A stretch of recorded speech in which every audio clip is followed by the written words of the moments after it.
Check, check. At yun, galing tayo sa nanggaling tayo sa Second Sight 14 na event natin nung nakaraan sa Metro Tent.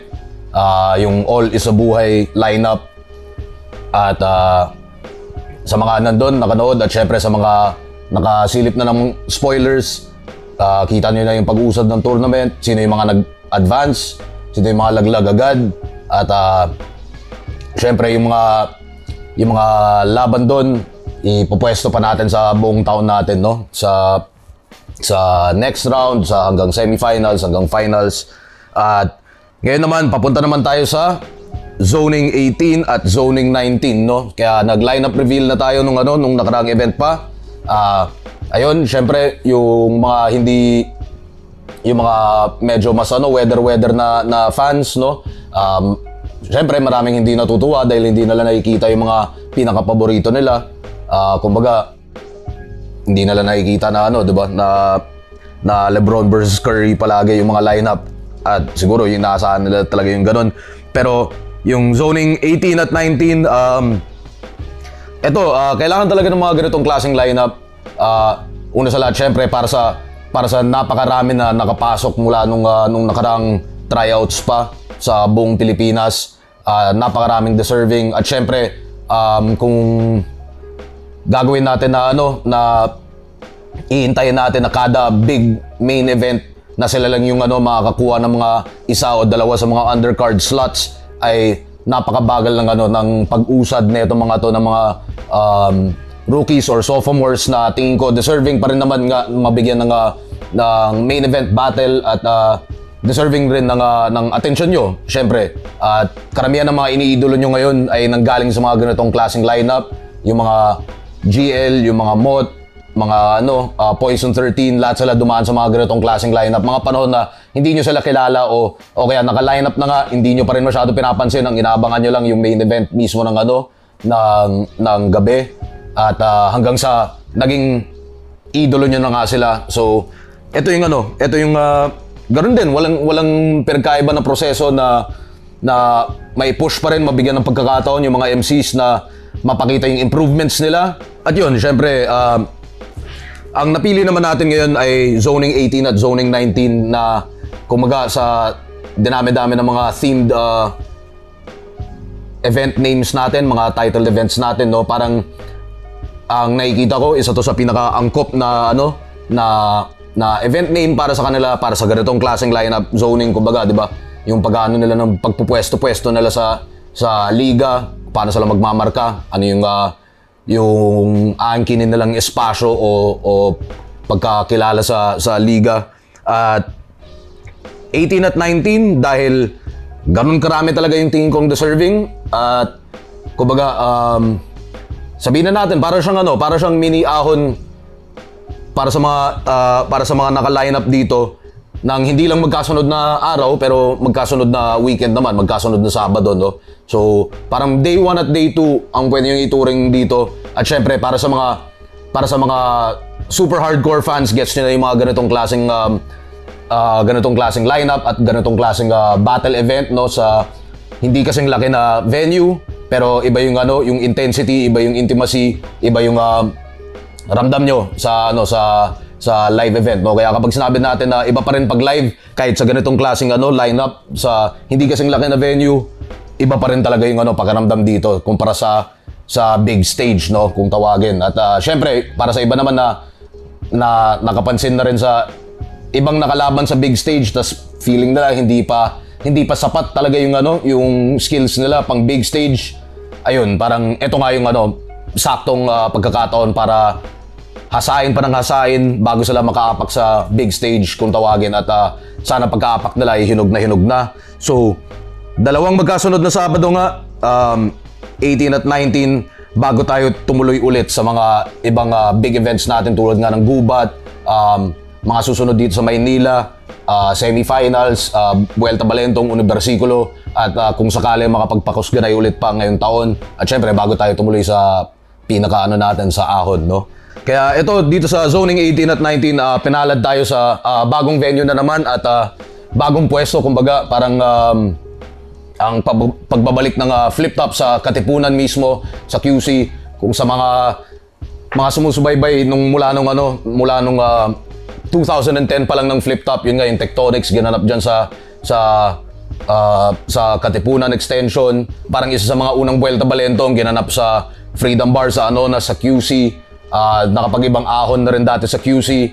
Medyo matagal na tayong hindi nakakabalik dito bukod sa yung mga ibang 1 minutes events natin dati sa 88 Friar.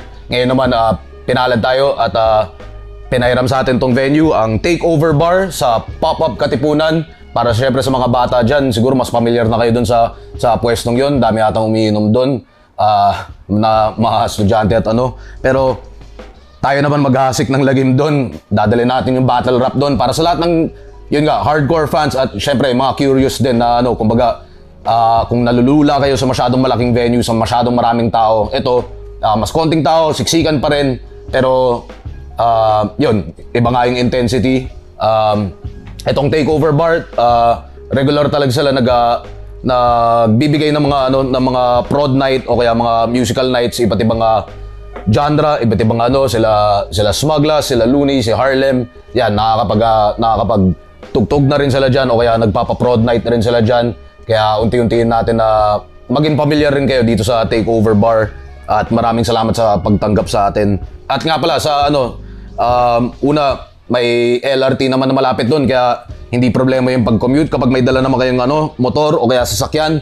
Napakalaki ng parking lot sa tabi noon kaya hindi kayo mahihirapan masyado doon. Basta mahanap nyo, goods na yun. At kung sa logistics wise, yun nga, Takeover Bar, hindi siya kasing laki talaga ng mga ibang yung mga big events na talaga natin at medyo sinusubukan natin gawing lahat ng big events talaga ay malaking venue na talaga, pero kailangan pa rin talaga ng mga ganitong klaseng lineup. Pagdating sa logistics, kuwang-kuha naman na natin yan. Sa isang banda, siguro ang challenge na lang talaga ay ang pag-scale down ng operations natin na kumbaga pasok pa rin sa budget na hindi sobra-sobrang aray, pero nandun pa rin yung production value para sa atin lahat, para sa staff, para sa MCs, para makita pa rin nila na binibigyan natin sila ng halaga. Yun nga, kung dati na banggit ko, yung 1 minute sana dumala sa isang taon. Dito naman, kung pansinin nyo, hindi 1 minute battles to mga to. So lahat sila, medyo mas hinigpitan ko pa rin na striktong 2 minutes para talagang maisiksik nila yung improvements nila sa mga 2 minute battles na yun. Kumbaga, deserving na talaga sila sa main event battle, which is yun nga, 2 minute rounds. Imbis na 1 minute rounds. Kung dati nga, sinabi kong gusto kong dalasan yung 1 minute sa isang taon, baka ito na lang yung dadalasan natin o kaya kung sa susunod kung may panibagong batch ulit agad na kahit na wala pang mismong process of illumination, kung may sapat na na mga ibang wala sa lineup dito pero either pwede na sila mag 2 minute rounds o kaya subok ulit sa 1 minute rounds, asahan nyo na makakabalik ulit yung 1 minutes at yung zoning dito sa Takeover Bar. Kaya, yeah. General expectations ko ay makita lahat ng improvement ng bawat isang MC at kung bakit dapat lalo silang suportahan at tangkilikin at lalo kapag makausad pa sila or makarating pa sila sa mas malalaking event o mas malaking lineup o kung ano man. At expectation ko talaga yung maraming bakbakan dito. Tingin ko talaga yung intensity na ito iba talaga, gawa nga ng ng laki ng venue natin, pero gawa rin ng mismo ng gutom ng bawat isang MC dito na makapagpakita at mapatunayan nila sa sarili nila at sa inyong lahat na karapat-dapat silang abangan pa sa mga susunod na laban. Ang expectation rin dito, kumbaga yung mga ganitong klaseng event nga, sinasabi ko lagi, iba yung mahika dito. Kung sa mga tao dyan na mas familiar sa mga tipong 8 Mile, mga ganong style, yung 'di ba, yung stereotypical na di ba, na medyo grimy, medyo maliit, tas siksikan, tas wild yung mga tao. Yun yung expectations ko sa ganitong klaseng lineup na mas maliit man pero ganoon pa rin ka tutok yung mga audience, yung mga susuporta at uwi lahat ng busog yung yung mga tenga, busog yung mga diwa, busog yung pagka-hip hop natin lahat. Ayun, punta naman tayo sa match breakdown para sa zoning 18 at mamaya para sa 19. tulad nga ng sinasabi ko palagi, parang ang hirap mag-isip ng mga pwedeng sabihin na kumbaga hindi nyo pa alam o kaya mga pwedeng tutukan o fokusan na bagay na makakapagbigay ng mas dagdag curiosity para sa inyo para suportahan yung mga ganitong klaseng lineup, no? Siguro ang naisip ko dito sa Zoning 18 at 19, ang pwede kong gawin ay onting recap sa skills na maasahan nyo sa bawat isang MC. Kumbaga yung napakita na nila sa mga dati nilang battle o di kaya yung mga battle rin nila sa minor leagues. Siguro sisingitan ko na lang din ng tingin kong yung gusto ko rin makitang improvement kung meron man sa bawat isang MC, no? Parang na syempre hindi dapat tratuhin to bilang parang end all be all na na porket sinabi ko yun na yun, kasi syempre yung pag-improve naman sa napakalawak na skill set ng battle rap, no, ay walang hangganan naman talaga yun lahat. Kung kaya mong i-improve, kahit na malakas ka na ng performer, kung kaya mo pang i-improve o linisin ng gahibla pa, yun yung mga maliliit na bagay na alam mo yun, parang nagpapakita ng diferensya ng improvement ng MC at kung manalo-matalo. Kaya simulan natin dito sa baba ng Zoning 18, Nathan versus Pilos. Si Nathan ang huling laban niya sa gubat kung di ako nagkakamali, at si Pilos naman dito naman sa TIU yung huling laban niya. Pareho maganda yung napakita nila nung nakaraan. Si Nathan, alam ko gutom na gutom talaga to makapag-battle ulit. Tingin ko malaki yung na napakita niya nung nakaraang gubat, na yung improvement niya rin medyo mas nagiging well-rounded mula sa mga unang laban niya. Nandun na yung yung rapability niya nag-i-improve, yung technical niya nag-i-improve, yung jokes niya nag-i-improve din. At ang aasahan ko naman dito ay siguro pwede rin nating ituring na na general advice dito sa mga well-rounded, no, na maganda maging well-rounded, at syempre hihilingin natin yun sa lahat ng MCs naman talaga, na kumbaga lahat ng skills kaya nyong gawin. Pero bukod doon, maganda rin talaga yung kapag may well-rounded ka na pero meron kang isang style na or isa sa mga techniques na yun yung medyo mas tumatatak o lumilitaw para mas makilala rin kayo, mas magkaroon ng ng identity at personality pagdating sa battle rap. So dito kay Nathan, tingin ko pwede naman siyang mas magpaka-bars, pwede rin siya mas magpaka-komedya. Pero tingin ko maganda rin yung kung well-rounded nga siya, ay i-improve niya rin lang din talaga lahat. Kasi pwede rin naman siya maging katulad ng mga ibang MCs na well-rounded pero kilala yung talagang bukod tangi yung pagiging well-rounded nila, no? So syempre improved rapability, improved confidence, yan mga aasahan ko kay Nathan. At kung nakakatawa na siya nung nakaraan at lumilitaw din yung technical niya nung nakaraan, ay sana mas improve pa niya at lagyan pa niya ng sarili niyang flavor para lalong mas makilala, no? Pilos naman, mas technical MC, delivery andyan rin naman. Feeling ko pwede naman niya i-improve yung comedy, pero bukod doon tingin ko kailangan niyang i-improve yung technical niya. Naturally baka hindi siya paboran sa boses niya.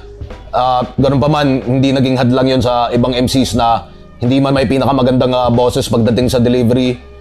Pero yun nga, kung i-improve mo naman yung mga ibang skills ay mas tatatak pa to sa mga tao. Nanggaling rin siya sa finals ng Motus nung nakaraan. May sinubukan siyang gawin doon na para sa akin hindi sana niya ginawa nung finals. Ngayon sana mapakita niya yung mismong yung purong gutom niya sa pag-improve ulit, at yun mapakita niya na karapat-dapat rin siya makapag-big stage ulit dahil nakapag-big stage naman na siya dati. Nathan versus Pilos, yun nga, Nathan medyo mas well-rounded, Pilos medyo mas technical. Tingin ko maganda yung matchup na to dahil pareho silang gutom, pareho silang agresibo, at tingin ko pareho rin silang kumbaga paglalabanan nila yung pwesto nila sa liga, hindi magpapadaig. At sana pareho silang kumbaga siguro general na lang din para sa lahat ng MCs, pero sana mas lumitaw yung identities nila, kung hindi man yung mga strengths nila at kung hindi man yung mga ibang kumbaga yung mga weaknesses kung tuusin, no? Next naman, Marichu versus Blizzard. Si Marichu, galing siya sa 2x2 tournament last year. Si Blizzard naman ay galing sa 1 minutes. Tingin ko kay Marichu, meron talaga siyang may tira rin yung sulat niya. Tingin ko kailangan niya lang ding hasain ng hasain. At sobrang, yun nga, kumbaga sulitin niya yung pagiging siksik ng mas striktong 2-minute rounds dito. Kasi tingin ko hindi pa niya talaga nailalabas, no, nung 2x2. At pagdating naman sa 2x2, maraming ibang factors doon. Yung chemistry ng kapartner mo, yung mga strategy para mas tumatak kayo sa mga tao bilang 2x2 duo na hindi pa kasing kilala. Tapos si Blizzard naman, mas komedya. Gusto ko makita yung buong puwersang komedya niya pagdating sa 2-minute rounds. Sa pagkaalala ko sa kanya, medyo siksik naman siya nung 1 minutes. Ito, siguro unang pagkakataon niya mag 2-minute rounds sa flip top mismo. Yun, sana ibuhos niya at sana hindi siya maubusan ng mga kakaibang konsepto niya, mga laugh trip na konsepto niya. Medyo ang takot ko lang dito kay Blizzard, parang medyo papunta na siya dun sa sa Pucha Division. Kasi sinasabi ni MZite na kailangan daw talagang gulpin to. Siguro, ayan, Blizzard, kung di mo galingan dito, gugulpin ka talaga namin. Pero dito sa Marichu versus Blizzard, tingin ko, medyo style clash. Si Marichu, kaya niya rin magpatawa. Tapos syempre, nandun rin yung elemento ng pagiging femc, kumbaga mga linya or mga konsepto na sila lang makakagawa dahil babae sila. Pero yun nga, ang inaasahan ko dito, medyo mas style clash na si Marichu. Dapat ipakita niya talaga na bilang femc, isa rin siya sa may potential na maging mas technical na MC. Kung kaya niya rin i-improve yung delivery niya, mas maganda. Wag sana siya magkamali rin sa pagiging, kumbaga, binubuhos sa pagiging well-rounded imbis na ibuhos niya minsan sa strengths o kaya yun nga sa mga nabanggit kong tingin kong dapat niyang i-improve or aasahan ko sa kanya. Minsan may ganoon din na kumbaga yung strategies ng ibang MCs is lahat pinapractice nila, lahat mag-i-improve ng tig 2 points, delivery, technicals, rapability, comedy. Tig 2 points lang yung improvement ng lahat, pero minsan baka mas okay na hayaan mo kaya muna tong isang skill set para mag plus 5 ka naman dito sa ibang strengths mo at baka yun yung mas doon ka mas makikilala at doon mas lilitaw yung identity at style mo at strengths mo na saka na lang ihahabol yung mga ibang skills, no. At kay Blizzard, yun nga, inaasahan ko na mapakita niya yung style niyang laugh trip. At tingin ko kaya niya rin talaga magpaka-technical. Parang isa siya sa mga ganong MC na may potential na magpaka-technical din. Bahala na lang kung paano niya babalansein yun. Yun nga, kung focus siya sa comedy or pilit niyang i-improve lahat at magpapaka-Swiss knife at gusto niyang ipatunayan sa lahat na bawat isang skill kaya niyang ipakita. Pero ayun, style clash to at yun, inaasahan ko yung improvements yung pareho. Fernie versus Jamie Sykes, no. Si Fernie, may ilang laban din siya nung nakaraan sa Motus, pero yung huling laban niya sa flip top, meron nga siyang 1 minutes battle. At si Jamie Sykes mula rin sa 1 minute kung di ako nagkakamali. Si Fernie, tingin ko lamang siya sa veteran experience kasi sa totoo lang ay yun nga, parang isa to sa mga paborito kong entry mula dati pa sa Process of Illumination na category doon sa tryouts na yung 16 bars mo na hindi pang battle. Parang para sa akin isa siya sa mas natural na rapper talaga at natural na rhymer. Medyo underrated siya sa isang banda dahil tingin ko matagal na siyang sanang mas tumatak pa sa mga tao at nakalaban na siya sa iba't ibang liga naman na kung saan nakakapagpakita siya ng glimpses ng ganito o ganyan. Minsan malupit na eskema, minsan malupit na linya, minsan malupit na rapability. At pwede nyo itong gamitin lahat ng ibang nangangarap makapasok rin sa liga or kaya gumaling lang ng gumaling sa battle rap, no. lagi ko rin nababanggit tong nakaraan sa mga ibang MCs na huwag niyong kalimutan mag-rap, no?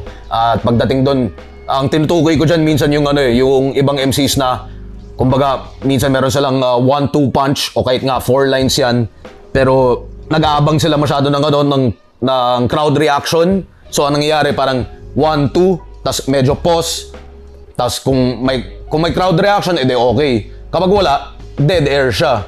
Tapos mag-1-2 siya ulit. Tapos kapag hindi ulit lumanding, dead air ulit.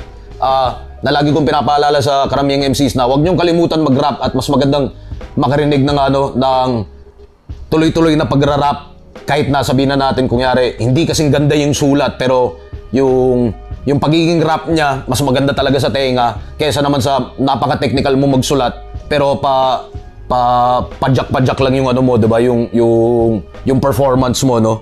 Sa kabila naman ng ganung klaseng performance ay kaya mo mag-adjust sa on the spot kasi yun nga, kapag sinabi ko sa iyo na dapat dire-diretso ko mag-rap, baka mamaya pag-react nga ng crowd, kung yari malupit yung buwelo mo, nag-react yung crowd, pwede ka rin mawala, pwede ka magulat, pwede nga so yun naman yung kabilang risk nun, no?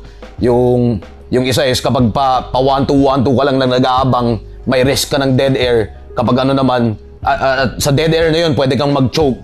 Kapag dito naman, kapag masyado kang tutok naman na, hindi, itotodo ko to. All 32 bars, dire-diretso, i-rap ko to. Ipaparamdam ko talaga yung katawan ng mga eskema, ng mga rhyme schemes natin, ng tugmaan. Kapag bigla ka namang nireacta ng mga tao, pwede ka rin mawala sa game plan, no? Kaya kailangan adjust, magaling ka mag-adjust on the spot na kaya mag-react sila, kaya mo pa rin mahugot yung susunod na linya o di kaya sisimulan mo ulit sa last line ng dire-diretso pa rin, no? At nagawa naman na ni Pernito sa ibang sa ibang luma niyang matches. Tingin ko kailangan niya lang matandaan ulit na ganoon nga. At Jamie Sykes, ito tingin ko isa to sa mga susunod na na mas acquired taste kung tuusin. Feeling ko napakasiksik ng sulat niya. Nandiyan na yung tugmaan. Tingin ko pwede niyang i-improve pa siguro onting delivery. Pero may rapability na talaga siya. At tingin ko may rapability siya na masasabi niyong parang inspired sa mga ibang sa mga kalugar niya, na style.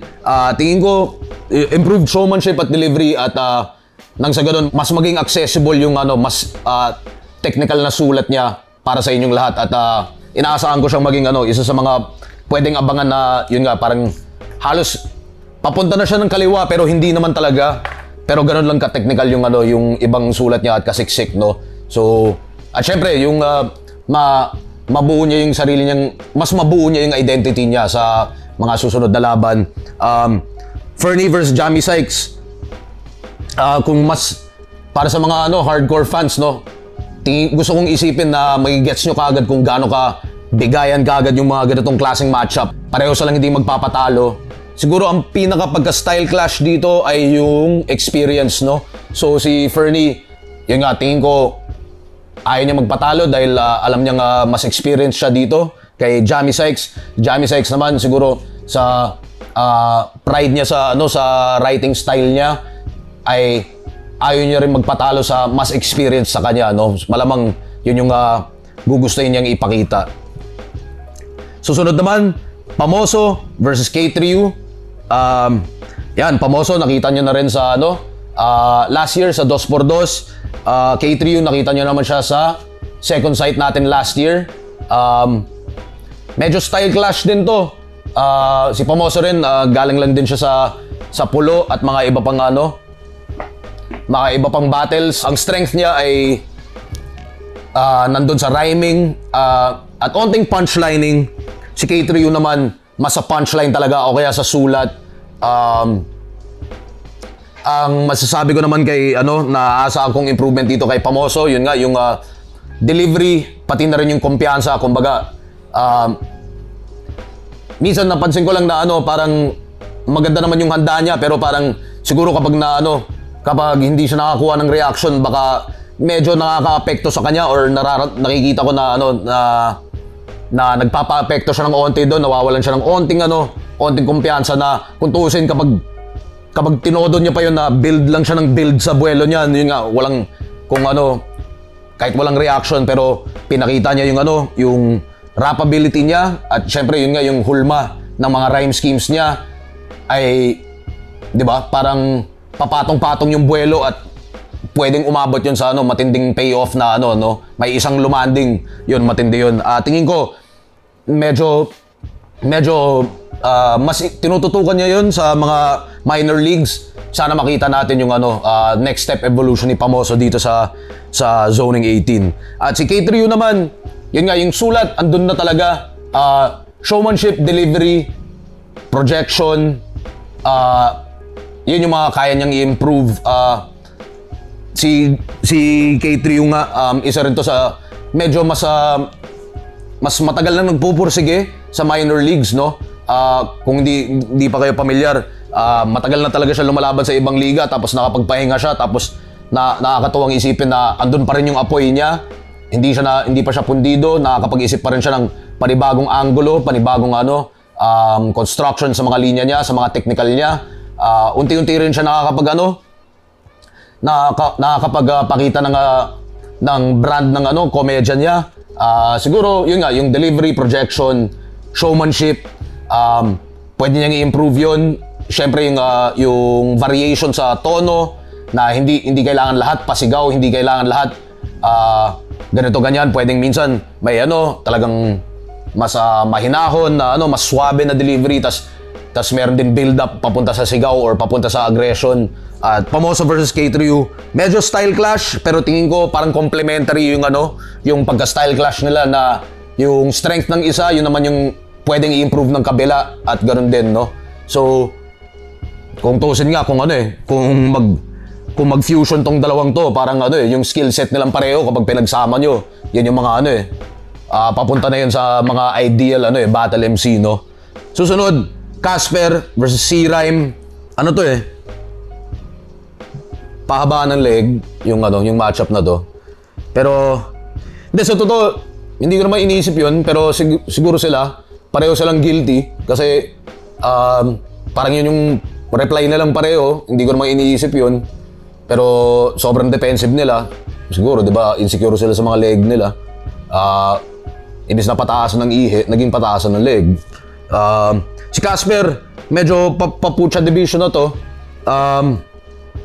Ilang beses ko na siyang medyo dinali talaga sa basketball, sa ibang events. At ilang beses na kami nagpustahan, sinugal naman niya yung career niya. Sinabi niya kung pasok daw yung tira ko, hindi na siya magbabattle ulit. Ayun, ilang beses ko naman nagawa, pero tas hindi naman siya invited, so naging Mr. Uninvited siya, pero sipot pa rin ng sipot. Sa mga laro namin, hindi ko alam kung bakit, dala pa niya yung aso niya. Di ba? Parang ano gagawin ng aso niya doon? Pero Casper, very well-rounded. Pero Pucha Division ang direction niya.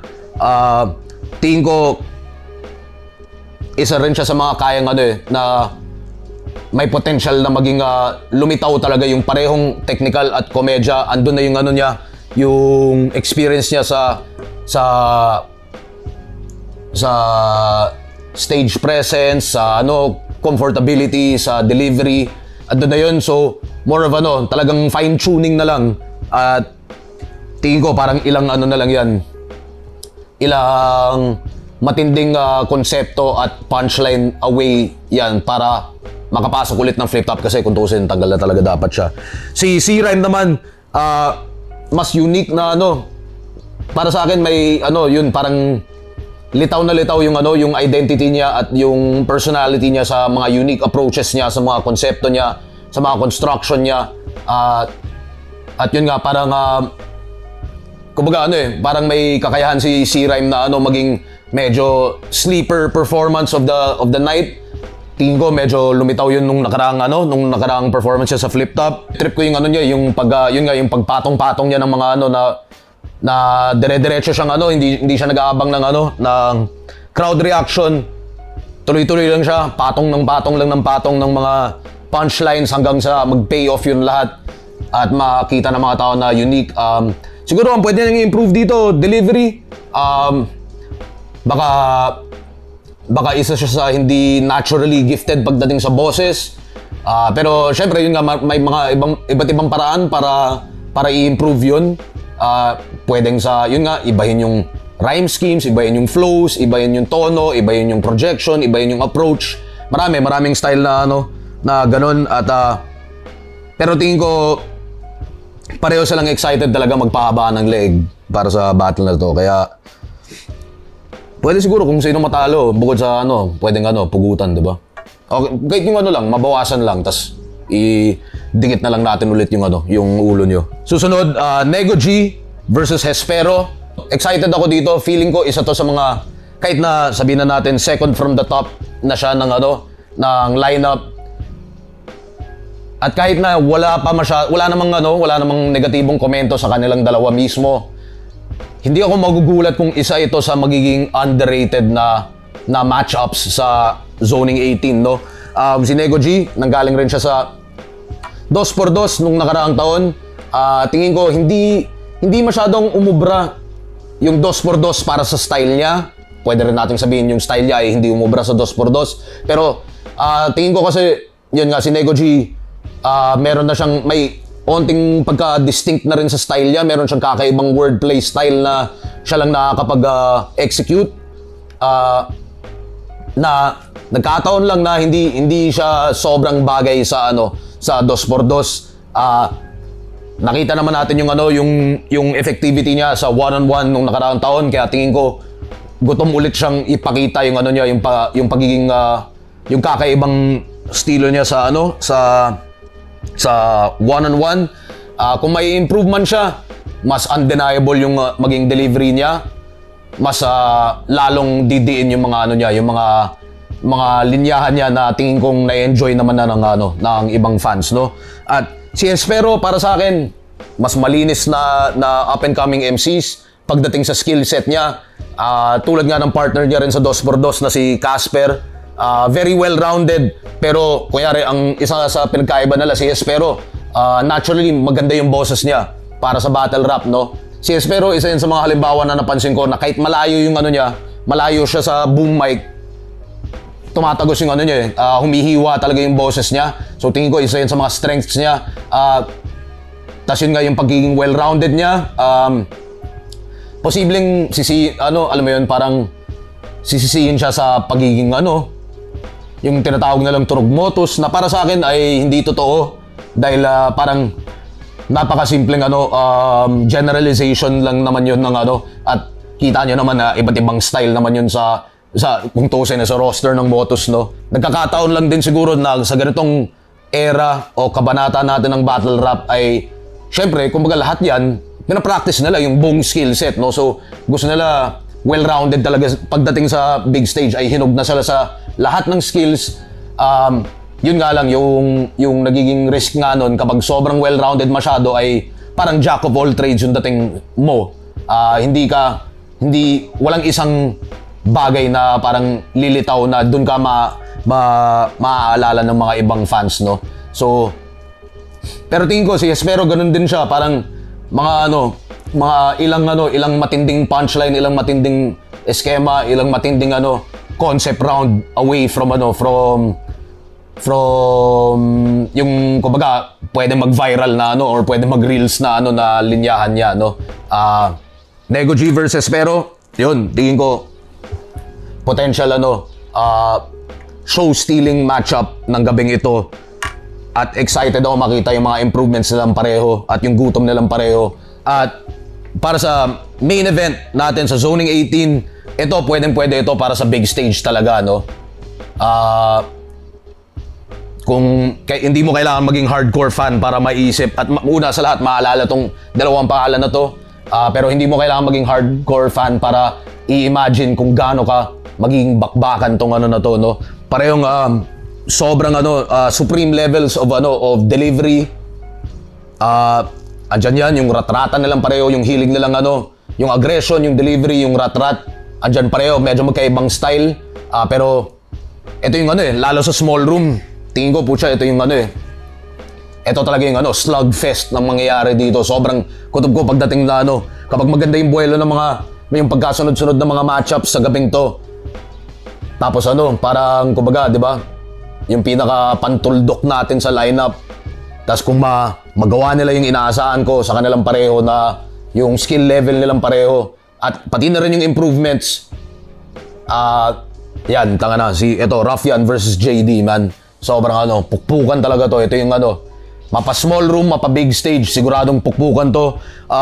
Si Ruffian baka lamang siya sa ano, lamang siya onte sa technical. Si JD lamang naman siya onte sa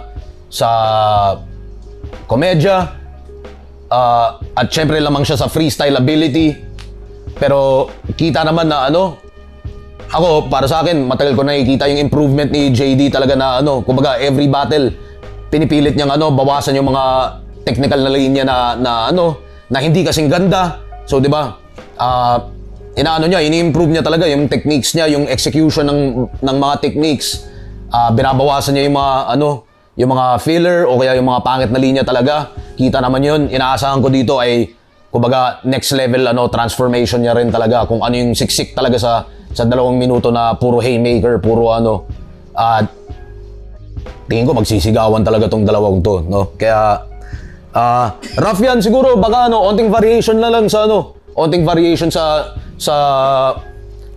skill set, sa pinipiling ano, strategy. Kaya naman niya, obviously, kaya niya magpatawa rin kahit sa sariling style niya na medyo aggressive pa rin yung dating. Pero yun, overall skill set ni Ruffian, tingin ko andun na rin na talaga. At sana dito, baka lalo pa niyang ano, ipaalala sa inyo kung bakit siya dapat abangan pagbalik ulit sa bigger stages or bigger venues natin, no? Alam ko marami sa inyo nag-abang sa kanya para sa isa buhay at kahit wala siya sa isa buhay, tingin ko si Ruff isa yan sa pwede makapagbigay pa rin ng ano, matinding performances sa iba't ibang lineup, mapa small room. Pero ito, yun nga, parang strength na lang pareho to eh. Itong ano eh, small room eh. Hihigupin nila yung ano, yung enerhiya talaga nun at magbabatuan silang pareho ng energy ball dito, tingin ko. Kaya yun ang zoning 18. Sana nakapagbigay ako ng ano, hindi ko alam kung masyado man paulit-ulit yung mga ibang paliwanag ko sa ibang MCs dahil yun nga parang minsan pinapasok natin yung general improvement ng bawat isa. Pero sana nakapagbigay ako ng dagdag dahilan kung bakit dapat suportahan yung lineup na to at yung mga MCs na to at kung ano pang yun nga, maset natin ng maganda yung expectations nating lahat para sa kanilang lahat, no? Kaya yun, zoning 18.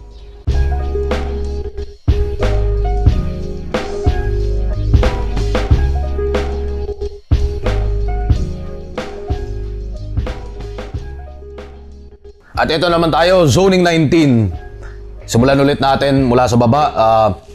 Tulad lang din ang ginawa ko ng ano, zoning 18, onting recap siguro ng mga skill sets nila para sa mga taong hindi kasing pamilyar sa kanila o hindi kasing nanonood ng mga ibang battles nila. At onting expectations ko naman o di kaya mga tips na pwede na lang tutukan na syempre, yun nga, ulitin ko, disclaimer lang, kahit na ako nga yung head ng Flip Top Battle League ay huwag niyong ituring end all be all to kasi at the end of the day, sariling ano nyo pa rin yan, sariling journey nyo pa rin yan kung paano mahanap yung sarili nyo, pinaka-style nyo, pinaka-identity nyo at pinaka-strengths nyo, no? Kaya at syempre, iwas spoon feeding, yun yung isa sa mga gugustuhin kong iwasan, no? Na pwede ko naman gawin sa buong liga pero parang baka madaya, baka coaching masyado, baka may ibang MC na umalma na parang ba't siya lagi mong kino-coach tapos ako hindi mo kino-coach o kung ano man. Pero ayun, punta tayo sa ganong pasukin natin to, Enigma Machine, zoning 19. Dave Denver versus Supremo. Ang style ni Dave Denver parang siguro may pagka-bulaga dahil siguro sa simula minsan parang may pagka-slow start si Dave Denver. Pero kapag nakuha na niya yung buwelo niya, biglang, ay pucha, kaya niya pala yung mga ganito, ganyan. May sulat pala siyang ganito, ganyan, no? Tingin ko, pwede niyang i-improve yung projection niya, rap ability, delivery, at yun, kung medyo mas siksik niya yung sulat niya, para hindi na siya magkaroon ng warm-up period, no? Bago siya makarating dun sa hard-hitting na linya niya. Si Supremo naman, medyo mas well-rounded rin siya. Tingin ko ang kailangan niya rin ay baka pwede niyang tutukan isa sa mga skills niya na kumbaga lahat nasa intermediate level kunyari. Baka imbis na lahat yon ipa-plus 2 niya bawat isang skill, baka pwede niyang hayaan muna yung iba at para matutukan yung kunyari kung comedy man ang gusto niyang tutukan or technical man ang gusto niyang tutukan, yun ang buhusan niya ng improvement at makita natin ng mas lumitaw palalo yung yung identity at personality niya. Tingin ko ito isa sa pwedeng kung tama yung timpla nilang pareho, okay, tama yung timpla ng isa sa kanila, pwede tayong makakita ng isang sleeper or surprise performance of the night or most improved performance of the night. Pero syempre ang habol natin ay pareho silang surprise performance of the night, no? Unang battle pa lang yun para sa Zoning 19. Ayun, Dave Denver versus Supremo. Tingin ko magandang panimulayan yung mga tinatawag ko na fire starter matchup ng gabi. At sana tuloy-tuloy yung buwelo na ito para lahat ng klase ng matchup natin sa Zoning 19 na maging pukpukan talaga. Hindi ko masabing style clash, pero definitely siguro strength clash ang mangyayari dito dahil nga si Dave Denver baka mas defined yung isa sa mga strengths niya habang si Supremo nga ay mas well-rounded naman. Tapos ang habol, ang siguro magandang aasahan sa kanilang pareho ay strengths ng kalaban nila, parang gano'n, no? So kung si Dave Denver ma-improve pa niya yung mga ibang may ibang bahagi ng ng skill set niya, at si Supremo naman mas lumitaw yung isa sa mga skill sets niya, isa sa mga skills niya, no? Ito naman, Andros versus Sensei. Si Andros, huling laban niya sa flip top ay TIU battle kung di ako nagkakamali, at sa big stage pa to. Si Sensei naman, galing naman siya sa 1 minutes. Si Andros, inabutan lang to ng onting palya lang naman siya sa rounds niya nung TIU. Na siguro parang kumbaga rookie jitters lang yun. Kinabahan lang ng onte, kaya hindi na tingin ko ngayon hindi na siya maapektuhan ng pressure. Kumbaga, isa sa mga strengths ni Andros meron din siyang meron siyang unique concept rounds na parang isa nga yun sa mga pinaka natripan ko sa kanya mula sa tryouts. At paminsan-minsan napapalitaw niya ulit to sa minor leagues. Minsan hindi na yung buong round, minsan sabihin na natin 4 lines, pero unique pa rin. Inaasahan ko yun, parang mapakita niya pa rin yun, at syempre improve the delivery, improve the stage presence pagdating nga sa hindi makalimot. At kung kaya niya rin siksikin palalo yung mga ibang yung technical niya, mas maganda. Si Sensei naman, trip na trip ko yung tugmaan na ito ni Sensei. Mula sa process of elimination pa lang, tapos sa 1 minutes, very para sa akin medyo refined yung niya, yung tugmaan niya. Meron rin siyang kakaibang ginawa dati sa minor league. Siya ata yung yung nag-walkout, nag-rap siya sa labas ng venue, sinundan lang siya ng cameraman, di ba? Pero yun, si Sensei, matagal ko na siyang hinahanapan lang ng pagkakataon. Mas makapagpakita pa. Tingin ko, siksik na siya magsulat. At yun nga, strength nga niya ay rhyming. May kakaiba rin siyang comedy. Siguro, baka more of projection na lang sa delivery. Pwede niyang i-improve to ng maging mas undeniable yung niya, yung performance niya, no? Kung pareho silang A-game dito, yun nga, Andros na may kakaibang concepts, Sensei na kakaibang concepts na may rhyming at tugmaan, at Andros rin may kakaibang kumbaga yung pananaw niya para makabuo ng mga ganong concepts, plus yung mga improvements nila, plus yung gutom nila na yun nga, si Andros galing sa big stage at ngayon lang ulit makakalaban, at si Sensei naman galing sa 1 minutes at ngayon lang magkakaroon ng main event battle. Gusto ko maging pukpukan talaga to. Posible maging surprise matchup of the night, no? Pero syempre, gawa nga ng kung paano natin binuo itong mga lineup na to mula sa Zoning 18 hanggang sa 19 ay habol nga natin ay lahat sila maging surprise performance of the night, no? Kumbaga lahat ng mga hindi naniniwala sa kanila sa bilang individual na MC, tapos sa matchup bilang matchup, tapos sa lineup bilang lineup. Sana lahat nga sila makapag mapaalala sa inyo kung bakit sila dapat abangan. Susunod naman, Diyos versus Lord Manuel. Si Diyos, galing siyang 2x2 na katandem niya dati si Vicente. Actually, dalawa sa sobrang pulido nila bilang bilang MCs, individual na MCs, tapos sobrang pulido nila bilang tandem. Nagkataon lang talaga ay nadali sila ng ng mga naging champion nung last year nung 2x2 na sila Cygnus at si Atoms versus Lord Manuel. Meron din siyang big stage battle nung nakaraang taon. Tingin ko magiging style clash to. Si Joss, yun nga, napaka-pulido talaga ng rap ability niya. May aggression na tingin ko magiging mahalaga dito dahil bagay na bagay sa kalaban niya, sa style ng kalaban niya. May comedy, may technical, kung ano man magiging mapapakita ni Joss na improvement dito. Parang siguro isa na rin siya dun sa parang isang breakout performance away from being mas mas aabangan pa ng mga tao, no?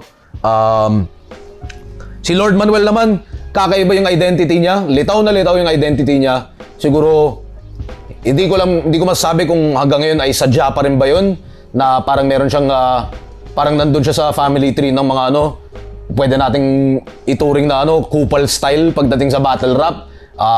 Sinasabi ko naman sa kanya na yun nga, gets ko naman yung mga sinusubukan niyang gawin pagdating doon, pero hanggat maaari sana makapagpakita siya ng improvement sa mga ibang skills niya, at tingin ko kaya naman niya yun. Pwede niyang i-improve yung delivery, rap ability, at sulat. Parang nandun eh. Obviously kaya niya mag-construct, paano na lang mas hahasain pa, mas sisiksikin pa. At syempre yung napakabagay sa yung tinatawag nating kupal style niya ay bagay yung siguro yung hindi kanya urungan, medyo in your face din yung niya, kahit na hindi mismo daan sa sigaw, pero daan siguro sa kumpiyansa niya. Yun, napakabagay nun. Tulad nga rin ng sabi ko sa kanya, yun nga, parang wala namang mali kung yun yung gusto niyang tahakin na identity sa liga. Pero sinasabi ko, pinapaalala ko sa kanya na parang kumbaga okay lang yun, pero okay lang din kung kung makilala ka rin sa makita rin nila yung improvement mo sa mga ibang skills, maging mas well-rounded at mas pantayan ng likas na creativity niya, na andun naman mapantayan niya yung perception ng mga tao sa style niya bilang yun nga kupal style, no? Kung matapatan niya yung pagiging kupal style at yung niya, creativity niya, tulad ng ginagawa ng mga ibang paborito niyo ng MC ngayon dito sa liga, no, na kahit hindi ko pa banggitin yung mga pangalan nila, kung magawa niya yun, syempre edi mas abangan pa siya lalo. Tingin ko magiging mainit to. Pareho rin silang hindi magpapatalo sa isa't isa. Sana ma-represent nila yung FRBL at lahat ng pagpupursige rin ng liga na yun, no, na makapagbigay rin ng plataforma para sa mga iba't ibang MCs. Yun, mainit to. Tingin ko, Diyos at Lord Manuel, at tulad nga ng sa lahat, asahan natin yung improvement nyo at yariin nyo. Susunod naman, Blazer versus Antonym. Pwede natin tawagin na strength clash to, in the sense na pareho silang may sulat talaga, at yun talaga yung doon sila kinikilala sa mga past battles nila. Si Blazer, meron siyang pareho sila ni Antonym, actually nagkaroon na ng big stage battle sa TIU. Si Blazer, iniintay ko pa yung pinakatamang timpla niya, kasi may nakita ko sa kanya nung 1 minutes na inaasahan ko ulit nung big stage na. Pero hindi niya lang siguro nakuha yung pinaka maximum effect tulad ng nagawa niya nung 1 minutes. Posibleng gawa rin ng kalaban niya, in the sense na baka hindi lumitaw masyado yung strengths niya doon dahil sa pinili niyang strategy, o di kaya sa performance din ng ng kalaban niya na para mapagbigay sa atin ng magandang sayaw, kung tuusin, 'di ba? Kasi kailangan pa rin talaga ng dalawa para sa magandang sayaw, 'di ba? Tas ganoon din si Antonym naman, mula sa background niya siguro na ano na yun nga medyo mas spoken word style, papuntang kaliwa na rin yung ano niya, papuntang kaliwa yung style niya. Pero kita naman na nagpapaka-orthodox din siya sa mga ano sa mga techniques, no? Tingin ko siguro bawasan niya siguro yung ibang ano, yung mas sugal na konsepto, o kung magsusugal man din siya sa konsepto, sa mahabang konsepto, ay pwede niyang iklian. Tingin ko yun nga, mas siksik na sulat dahil andun naman nga yung kakayahan niyang ano, yung quality ng sulat niya. Tas andun din yung performance ability niya, maganda boses niya, bagay, at siguro bawasan niya lang din yung expectation na umaasa sa reaction ng crowd, no? Kasi nakasaksin na rin ako ng mga performances naman nito ni Antonym kapag dinire-diretso niya, kapag rat-rat, kapag hindi niya kinalimutan mag-rap, ay maganda rin yung ano, bagsak talaga sa tenga ng mga tao, no? At yun nga, baka nakapagpauso na ulit ako ng bagong ano, no, tawagan para sa ganito, strength clash. Strength, ibig sabihin yun, pareho strengths nila sa pagsusulat. Yun yung aasahan natin na magpapagalingan sila dito sa writing styles nila, no. Blazer, pwede niyang i-improve yung ano, yung delivery, projection, rappability. Habang si Blazer naman, siguro siya naman hindi siya naghihintay ng mga crowd reaction, kaya yun yung medyo mas maganda sa kanya. Pero pwede pa rin mag-improve yung ano, yung katawan ng ano niya, ng rappability niya, 'di ba? Yung mas mag-flow talaga. Tugmaan, pareho silang may kakayahan, at yun nga. Masiksik lang nila to, tas maano nila yung mga improvements nila. Tingin ko sleeper matchup of the night din to. Susunod naman, Vicente versus Shaboy. Vicente galing sa 2-on-2 nga, kasama ni Jos nung nakaraang taon. Isa rin para sa akin, isa sa mga napakapulido nung rap ability na ito, yung conviction niya, yung kumpiyansa niya, yung stage presence niya. Kumbaga napakahinog rin talaga ng skill set na ito eh. Tapos dati sa 1 minutes, yung nagpapakita siya ng technical, ay kayang-kaya niya. Aggression, kayang-kaya niya. Sa 2x2 naman, mas nagpapakita siya ng kwela, ng komedya, kayang-kaya niya rin. Tingin ko, kung ano man, baka isa siya sa mga halimbawa ng mga MCs na kumbaga nasa crossroads na dapat mamili siya kung ano yung pinaka magiging sandata niya, kahit na pantay-pantay naman yung ganda ng mga sandata niya, no?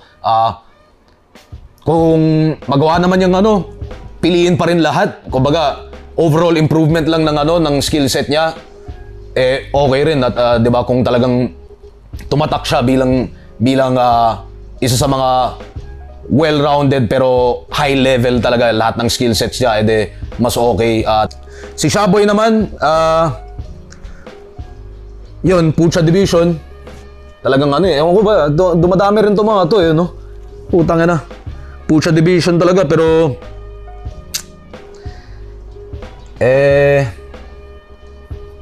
paano ba? Hindi, ayun nga, Shaboy, nanggaling naman siya sa Aon 15 Day 3. Tingin ko maganda talaga yung napakita niya doon. Nagkakataon lang siguro na yung dahil sa kakaibang ginawa ni Tulala doon sa 3rd round niya, ay hindi naman sa nawalan siya ng gana, pero kumbaga parang nag-ano na lang siya, nag-autopilot na lang siya para 'di ba? Parang kumbaga kampante na siya sa niya, dala niyang sulat noon. Napapakita niya na student of the game din talaga siya, no? Hindi kumbaga nandun na yung natural ability niya magpatawa, pero yung pagiging student of the game niya, kita mo dun sa kung paano siya mamili ng strategy, mag-execute ng iba't ibang techniques. Tas nandun yung skill sets niya, tulad ng maganda yung boses niya, maganda yung projection niya. Tingin ko, dahil medyo mas veteranong rapper talaga to si Shaboy, ay may kakayahan din talaga siya mag-rat-rat. Baka hindi pa niya pinapakita sa atin, pero hindi ako magugulat kung bigla niyang ipakita to.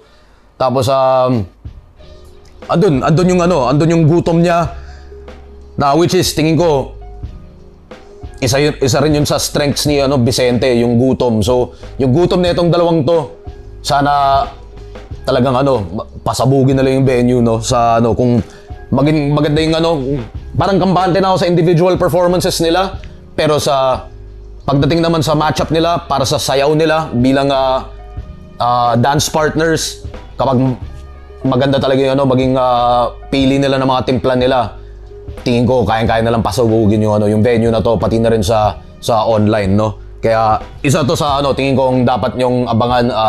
Hindi ko alam kung nakaka-apekto ba yung pagsasama nila sa una sa motos, tapos pareho ata yung nababagsakan nilang tambayan, sumasama rin ata sa camping. General na naging advice ko sa kanila at sa karamihang MCs naman na lalo yung mga MCs na nagsasabi na parang ayoko, tropa, ganyan. Sinasabi ko, pinapaalala ko sa MCs, yun nga, pagdating sa battle rap, hindi naman kailangan siraan ng buhay. Posibleng isang bahagi siya ng battle rap, hindi natin maitatanggi yun. Minsan effective para sa ibang tao. Siguro mas natural kapag galit na galit ka talaga sa kalaban mo. Medyo mas maaasahan natin yung mga ganong yung siraan ng buhay. Ganun pa man, sinasabi ko, skills pa rin ang dapat manaig. Susunod naman, Atoms galing Naga versus Secreto galing Gensan. Ito yung pinaka out of towner na matchup. Si Atoms naman galing sa 2x2 at si Secreto rin galing 2x2 pero nakaisa siyang one-on-one battle nung nakaraang pakusganay para sa inyo. Ito, medyo strengths clash pa rin to para sa akin kasi si Atoms, kung balikan nyo yung mga dating laban niya, talagang todo technical talaga yung habol nito ni Atoms. Na umabot pa nga sa puntong baka masabi na natin na papabayaan niya yung mga ibang skills, no? Pero todo tutok siya doon sa sulat. At nagkataon lang nung 2x2 na para sa akin magandang experience para sa kanya yung naging bukas siya sa mga iba't ibang diskarte at kwela at patawa na ngayon. Bukod sa napulot niya na ngayon ay sana may kumpiyansa na rin siyang isingit paminsan-minsan sa mga rounds niya. Ang kalaban naman niya at nilang pareho ni Cygnus kung tuusin ay kung paano nila moving forward mula sa pagiging kampiyon nila pagkabalik nung 2x2, no? Na kumbaga naka na sila sa kasaysayan ng flip top ng liga na sa bihirang paggamit natin ng 2x2 tournament, sila ulit yung naging susunod na kampiyon. Ngayon yung challenge nila ay kung paano ulit nila tatahakin yung flip top battle league pagdating sa solo careers nila, no? Kasi syempre sa perception ng mga fans, madali lang i-associate lagi yung isang MC doon sa katandem niya, no? Secreto, napakahinog ng writing nito, napakahinog ng tugmaan niya. Tingin ko kaya niyang i-improve yung delivery, stage presence na sa isang banda mas nagagawa niya yun sa ibang kanta. Kapag pansinin niyo yung kung may mabalikan kayong ibang mga releases nila, makikita niyo naman yung rapability niya doon. Tingin ko kailangan mas ipakita niya yun sa small room or sa big stage. At siguro onting pihit na lang sa strategy, sa pagpili ng strategy, no? Tingin ko ilang tumbling na lang siya o ilang kembot na lang siya away from breakout performance. At Secreto, baka pwede niya ring i-improve yung comedy niya. Bahala na siya doon. Paano niya, yun nga, babagsak ulit doon sa strategy, kung paano siya mamili ng strategy. Sobrang excited ako dito sa ganitong matchup. Ito yung mga parang, alam mo yun, parang sobrang na-excite ako at nagiging proud ako na parang naisip ko tong ganitong matchup na sana nga makakuha natin yung pinakahabol nating epekto nito, which is parehong A-game silang dalawa, magpapatayan sila at makakapagbigay sila ng di makakalimutang performance para sa inyo. Matulak nila yung limitasyon ng sariling style nila ng pagsusulat, pati na rin yung overall na usaping technical, di ba? Yung masagad pa nila yung limitasyon ng pagiging technical nang hindi pinapabayaan yung mga ibang skills, no? So inaasahan kong susulitin nila yung biyahe at pagod nila para makarating sa event na to, pati na rin na yun nga mapaalala sa inyo kung bakit sila mga susunod na abangan din. At para sa main event natin ng Zoning 19, C9 versus Cygnus. Posibleng isipin ng mga ibang tao kung ikukumpara nila sa main event ng Zoning 18, baka isipin ng mga iba is medyo mas lamang yung 18, yung main event ng 18. Pero para sa akin, kung tuusin, medyo mas pantay ito eh. Pantay pa rin talaga eh. Baka lamang lang din sa name recall yung sa 18 ng onte. Pero pagdating sa matchup at sa individual skills, ay tingin ko napakaganda rin na itong C9 versus Cygnus bilang main event, no. Si C9 medyo mas veterano na MC sa liga, napaka lupit ng ng skill set niya, may rap ability siya, may comedy siya, marunong siya mag-punchline, marunong siya mag-technical, may freestyle ability siya, higit sa lahat may experience siya, no. Performances dati sa one-on-one, no, na talagang kada dalawa pumapalo siya, tumatama talaga siya na parang alam mo yun, perfect 3 rounds yung napapakita niya na kung meron mang troubleshooting siguro doon, baka baka nasa strategizing na lang na yun nga, kumbaga hindi naman nagbabago yung skill set ni C9 eh. Hindi naman siya biglang bumabano, hindi naman siya biglang humihina yung comedy, humihina yung freestyle, humihina yung yung boses or kung ano man. Tingin ko nasa strategizing lang talaga to, kung paano yung pagkalatag ng mga baraha niya, mga bala niya, kung kailan niya ilalabas yung alin, at kung paano niya i-execute yung alin. Tapos si Cygnus naman, yun nga, 2x2 champion din. Kung tuusin ay rin, kapag pansinin nyo yung one-on-one battle niya nung mula sa 1 minutes, parang sobrang technical rin talaga nito eh, no? Kaya nakakagulat talaga yung kung ano-anong kalokohan yung pinagagawa nila sa 2x2 para mas mapakita yung mga iba't ibang skills nila, magpatawa, maging charismatic, maging At yun nga, pareho nang binanggit ko doon kay Atoms na yung risk na kung paano niya i-establish yung sarili niya ulit bilang solo performer pagkatapos ng napaka-legendary na 2x2 run nilang dalawa, no? Pero tingin ko napakagandang matchup nito nilang dalawa ni C9 at ni Cygnus dahil parang hindi man strength clash, pero bagay na bagay yung strengths nila or yung overall skills nila sa isa't isa. Sa freestyle ability, meron din to si Cygnus. Projection at rap ability, andyan din. Medyo lamang siguro si C9. Sa technical, baka lamang ng onte si Cygnus. Sa natural comedy ability, baka lamang na si C9 ng onting-onte. Pero yun nga, nakita nga natin yung kumbaga yung pagiging open-minded ni Cygnus magpaka di ba? Gumawa ng kakaibang mga kalokohan at siguro dagdag na rin natin doon sa kanilang pareho yung gutom nila, no, na si C9 buwabalik pagkatapos ng ilang matagal na pagpahinga kahit na napaka-experience na niya sa liga. Si C9 naman yung gutom niya mula sa pagiging kampiyon at paano ulit nga ma-establish yung pagiging solo MC niya. Sana talaga magkiskisan talaga yung yung mga gutom nila at makapagpaliyab tayo ng matinding apoy dito sa matchup na to.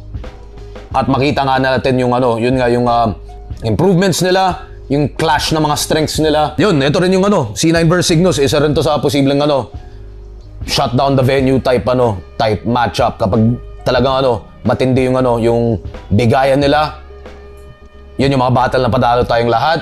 At yun, sana nakapagbigay ng onting dagdag liwanag, dagdag analysis at pwedeng abangan o curiosity para sa buong lineup ng Zoning 19, tulad nga rin na sa lineup ng Zoning 18. At sana pagkatapos na itong dalawang matchup na to, siguro mas magkaroon ng identity rin talaga yung yung titled event natin na Zoning, na kumbaga pagdating sa lahat ng mga events, masasabi natin siguro yung Zoning yung pinaka hindi lumilitaw na identity bilang event name. Pero pagkatapos na itong 18 at 19, sana nga ma-achieve natin yung desired effect natin para sa event title na Zoning, at nang sa abangan nyo na rin yung mga susunod na natin. susunod na mga zoning 20 at hanggang kailan pa. No? Maraming salamat ulit sa lahat ng susuporta kahit hindi pa nila pakinggan itong mga paliwanag ko. Maraming salamat din sa mga susuporta na dahil kung may nakumbinsi man ako dito sa paliwanag ko. At maraming salamat pa rin ulit sa mga hindi man makakapagsuporta ng live pero abanger sa online at kumbaga open-minded silang mag-appreciate ng mga ganitong laban. At maraming salamat pa rin sa mga siguro sa mga basher ng mga ganitong lineup. Sana magsilbing magandang gasolina kayong lahat para sa mga MCs na to, para lalo nilang galingan at para patunayan nila na mali kayo at karapat dapat silang lahat na suportahan sa mga susunod na mga events natin. At yun ang Zoning 19. Salamat din ulit syempre sa mga MC sa tiwala sa ganitong lineup, sa ganitong matchup, sa ganitong klase ng event. Baka pagkatapos nga netong 18 at 19, tingnan natin, baka susunod na taon or susunod na mga na pagkasunod-sunod na mga events ay lahat kayo nasa big stage lineups na talaga at lahat kayo karapat dapat ng suporta o natutumbasan yung suporta ng mga improvements at mga skills nyo at ng talento nyo at ng buhos nyo sa battle rap. Kaya ayun, Zoning 19, tingin ko baka magka-20 pa ulit ngayong taon, tas baka isang 1 minutes o di kaya baka yun nga, Zoning 20, Zoning 21 pa ulit ngayong taon. At susunod, Gubat 15, kita-kits tayo dyan sa Cebu, June 28. Kaya yun.